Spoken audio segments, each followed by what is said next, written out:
Beastly Tales, as presented by Montahue McHorney.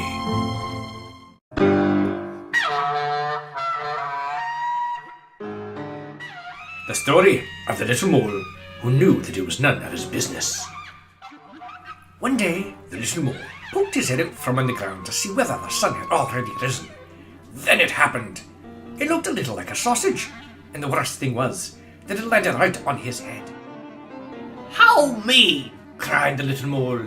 Who has done this on my head? But he was so short-sighted that he couldn't see anyone around. Did you do this on my head? Yes, the dove who was flying past. Me? No, how could I? I do it like this. She answered. And splish, splish, a moist white blob landed on the ground right next to the little mole. His right leg was splashed with white. Did you do this on my head? He asked the horse, who was grazing in the pasture.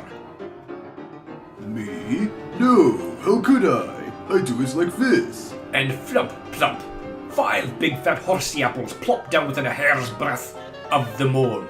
He was very impressed. Did you do this on my head? He asked the hare.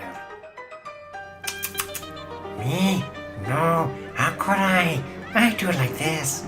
Answered the hare.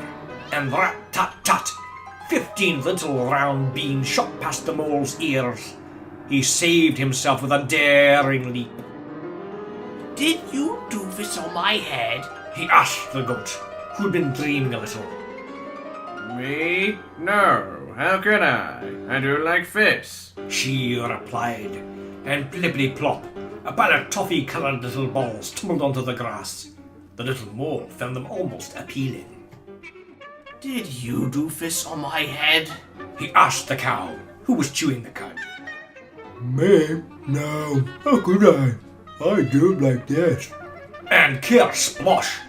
A big brownish-green pancake flopped into the grass just next to the mole. He was very relieved that it hadn't been the cow who had done something on his head.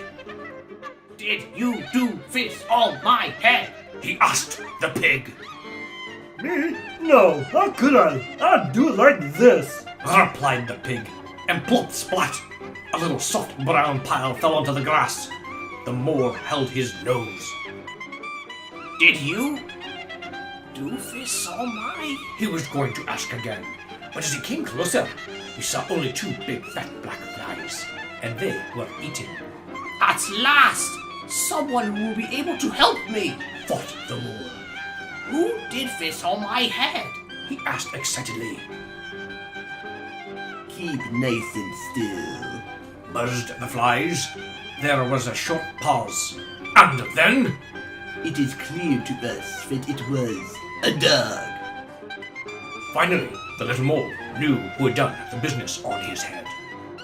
Basil, the butcher's dog. Quick as a flash, he climbed onto Basil's kennel, and pling! A tiny black sausage landed right on top of the dog's head. Satisfied at last, the little mole disappeared happily into his hole underground.